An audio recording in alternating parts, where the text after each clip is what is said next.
If you are in this video, I know तुम्हें संस्कृत में डर लग रहा है, but I will help you to score the best marks. Hi, I am Saksham. I scored 99 in Sanskrit. देखो CBSE का हर time का है कि वो संस्कृत में हर बार एक ही दिन की गैप रखता है. मेरे टाइम पे भी बस एक ही दिन की गैप रखी थी. मैंने उस टाइम पे बस पूरा रिवाइज किया था स्टार्टिंग से अच्छे से, ग्रामर एंड ऑल पूरे चैप्टर्स, एंड मेरे बहुत अच्छे मार्क्स आ गए थे 99.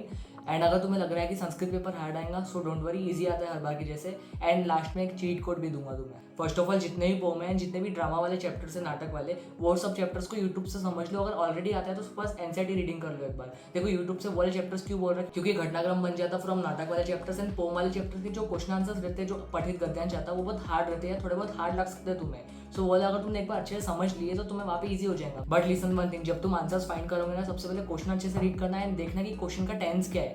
क्वेश्चन कौन से सप्तमी में लिखा है, पंचमी में लिखा है, कुत्र में लिखा है, किम में लिखा है, क्योंकि जो क्वेश्चन में लिखा है हमें आंसर्स भी उसमें लिखना पड़ता है. एंड एक पदिन में बस एक वर्ड में आंसर्स करना. अब तुम्हारे माइंड में आ रहा होगा कि जो संस्कृत में लिखा है वो समझता ही नहीं है. फर्स्ट एंड जनरल एडवाइस की मास्टर साहब सर को फॉलो करो. उनकी 10 घंटे की मैराथन पड़ी है. 10 घंटे की मैराथन पूरी संस्कृत कवर है with grammar and writing skill, सब कुछ. वो राइटिंग स्किल तुमने ग्रामर अच्छे से कर लिया. बट जब तुम देखो, जब तुमने कोई भी चैप्टर पढ़ा, वो चैप्टर में तुम्हें लाइन बाय लाइन समझाएंगे पूरा. वो चैप्टर तुम जैसे ही लाइन बाय लाइन एनसीईआरटी समझ गए, क्योंकि संस्कृत की एनसीईआरटी ज्यादा बड़ी नहीं है, वो जैसे तुमने एनसीईआरटी समझ ली, उसके बाद सीधा एनसीईआरटी की एक बार रीड मारो कि तुमने क्या पढ़ा. मैं बोल रहा हूँ तुम ग्रामर वगैरह मत समझो, बस जो तुमने हिंदी में समझा वो तुम्हें याद है कि भाई वो सेंटेंस का बस मतलब क्या था वो याद है, क्योंकि वो तुम्हें घटनाक्रम में हेल्प करेगा. एंड जो क्वेश्चन आंसर्स रहेंगे, पठित गद्यांश रहेगा, उसमें बहुत हेल्प करेगा. ग्रामर में अभी अगर कुछ भी नहीं किया तो संधि, समास, समय, अव्यय एंड वाच्य, ये सब टॉपिक्स अच्छे से करो, बिकॉज बहुत ईजी टॉपिक्स है. मुश्किल से मुश्किल 2-3 घंटे लगेंगे एकदम अच्छे से कवर करने में. एंड उसके बाद क्वेश्चन प्रैक्टिस करो फ्रॉम पीवाईक्यूज या फ्रॉम सैम्पल पेपर, या जो तुम्हें मास्टर साहब सर कराएंगे उनको अच्छे से करो. बट इसके पहले बेसिक्स अच्छे से कवर करना. जितने टेबल्स है, मैं ऐसे बोल रहा हूँ, इतने टेबल्स याद करो.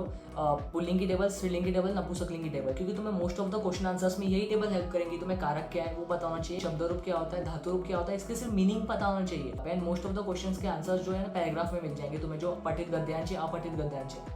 देन राइटिंग सेक्शन में पत्र लेखन, चित्र लेखन एंड अनुवाद रहता. अगर तुमने अच्छे से पढ़ लिया तो तुम्हें ये सब कुछ अच्छे से जम जाएगा. बट कुछ भी नहीं पढ़ा है तो पत्र लेखन हार्ड लग सकता है. बट चित्र लेखन में एटलीस्ट 2 लाइन अच्छे से याद कर लो, स्टार्टिंग एंड एंडिंग वाली. देखो मैं तुम्हें बता रहा हूँ अभी, अगर कोई गार्डन का फोटो है तो तुम ऐसे लिख सकते हैं, एतत् चित्रम उद्यानस्य अस्ति. एंड एतत् चित्रम के बाद तुम षष्ठी लगाना, मतलब लाइक कोई भी ऑब्जेक्ट हो, किसी का भी इमेज हो, तो तुम उद्यानस्य, उद्यान मतलब पार्क होता, अस्य मतलब षष्ठी एक वचन होता. ये तुम्हारा परफेक्ट सेंटेंस होगा, 1 मार्क तुम्हें वहाँ पे मिल जाएंगे. एंड लास्ट लाइन तुम हर एक चित्र में ऐसे लिख सकते हैं, एतत् चित्रम रमणीयम अस्ति, मतलब यह चित्र बहुत सुंदर है, मोस्टली इसमें लिख सकते हैं. एंड बाकी तुम्हें जो सेंटेंस फ्रेम करना है ना, तुम्हें स्टार्टिंग एंड एंडिंग बता रहा सेंटेंस की. लाइक अगर कोई गार्डन में बहुत सारे पेड़ है तो तुम ऐसे लिखना, अत्र वृक्षाः सन्ति. ऐसे कोई भी चीज है बस अत्र लिखना, उसके बीच में शब्द लिखना जो भी है, उसके बहुवचन वगैरह बरोबर लगा के, एंड उसके बाद संति, अस्ति, जो भी तुम्हारा धातु रूप के हिसाब से, मतलब तुम्हें टेबल अच्छे से याद होना चाहिए. यहाँ पे तुम्हारे मार्क्स मिल जाएंगे. अब जो तुम्हारा अनसीन पैसेज है, अपठित गद्यांश है, वो सबसे ईजी है. मैं बोल रहा हूँ बहुत ईजी पेपर आता है, संस्कृत हार्ड नहीं आता. बस तुम्हें सेंटेंस रीड करना है, उसके कीवर्ड्स फाइंड करना है इन योर पैसेज, आसपास के आंसर्स लिखना है. बट एक बार बस देखना, जो तुम्हारा क्वेश्चन है वो कुत्र, किम, किस में लिखा है, वैसे तुम्हें बस आंसर लिखना है. मैं बोल रहा हूँ मोस्ट ऑफ द क्वेश्चंस तुम्हें एज इट इज मिल जाएंगे, जो तुम्हारा अनसीन पैसेज या अपठित गद्यांश है, पठित गद्यांश है. बस अभी अपना मेन फोकस करो ग्रामर पे, जो तुम्हारे बेसिक्स ऑफ ग्रामर है वो अच्छे से कवर करो. अपने कुछ कुछ इंपॉर्टेंट टॉपिक्स है, चैप्टर्स अच्छे से कवर करो, वो चैप्टर को अच्छे से रिवाइज करो. 1 से 2 बार घटनाक्रम वाले क्वेश्चंस बार बार आते. प्रश्न निर्माण देख लेना एक बार. पठित अपठित तो हो जाएगा अच्छे से, मुझे पता है. अगर तुम्हें कुछ भी नहीं आता तो नीचे लिंक है, 10 घंटे की मैराथन पूरी अच्छे से देखो. अगर सब कुछ आता है तो मास्टर साहब सर के साथ क्वेश्चन प्रैक्टिस करो. एक और चीज, तुम संस्कृत में अपने 3 से 4 मार्क्स बढ़ा सकते हो, जो श्लोक का अन्वय रहता. अन्वय पता है बहुत ईजी आता है. अगर तुम्हें बस हिंदी में मीनिंग कन्वर्ट करना भी आता है, श्लोक में क्या लिखा है, जो अन्वय लिखा है, थोड़ा बहुत हिंदी में कन्वर्ट करो, थोड़ा बहुत आना चाहिए बस. जो नीचे मंजूषा या ऑप्शंस दिए बस फील करना है उसे तुम्हें. एंड एक चीट कोड, तुम्हारा संस्कृत का सबका सेट सेम रहता. जो तुम्हारे दोस्त रहेंगे उन सबके सेट भी सेम रहेंगे, आगे पीछे वालों के भी. सो तुम समझ गए, बट करना मत वो चीज़.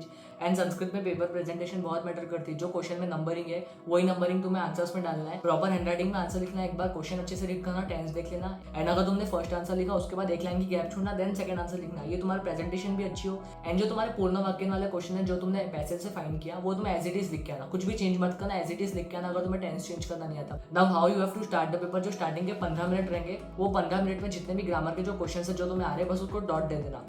देन तुम्हारा जैसे ही पेपर स्टार्ट होगा, स्टार्ट विद सेक्शन डी, क्योंकि तुमने ऑलरेडी चैप्टर्स पढ़े तो पठित गद्यांश वगैरह अच्छे से हो जाएंगे, बहुत सारे मार्क्स मिल जाएंगे. घटनाक्रम, प्रश्न निर्माण एंड अन्वय अच्छे से कर लेना. देन उसके बाद ग्रामर सेक्शन करना, राइटिंग स्किल करना, एंड देन अनसीन पैसेज करना. एंड मेरा 1 मार्क पता है कहाँ पे गया था, मैंने अनुवाद गलत कर दिया था. बाकी मेरे को पता है तुम्हारा पेपर अच्छा जाएगा. All the best for your exam. And master साहब सर को फॉलो करो, अभी भी नहीं किया है, सो 10 घंटे की मैराथन देख लो. कल सुबह जब क्वेश्चन करेंगे वो अच्छे से कर लेना. एंड काम माइंड से जाना, पेपर हार्ड नहीं आता, पेपर ईजी आता. Just keep this in your mind कि तुम्हारा पेपर सबसे बेस्ट होगा. एंड इस चैनल को सब्सक्राइब कर लो if you are new to this channel. Channel, because हमारा टारगेट है 40K सब्सक्राइबर्स। मैं बाबा बोल रहा हूँ बट कर दो यार प्लीज़।